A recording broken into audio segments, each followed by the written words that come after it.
Hello friends, आज हम बनाएंगे खांसी का काढ़ा।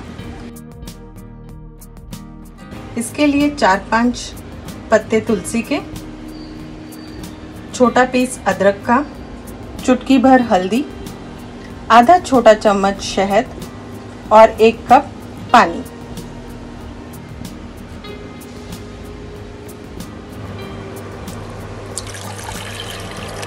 उबालेंगे।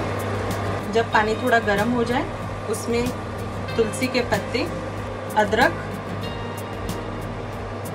और चुटकी भर हल्दी डाल दें।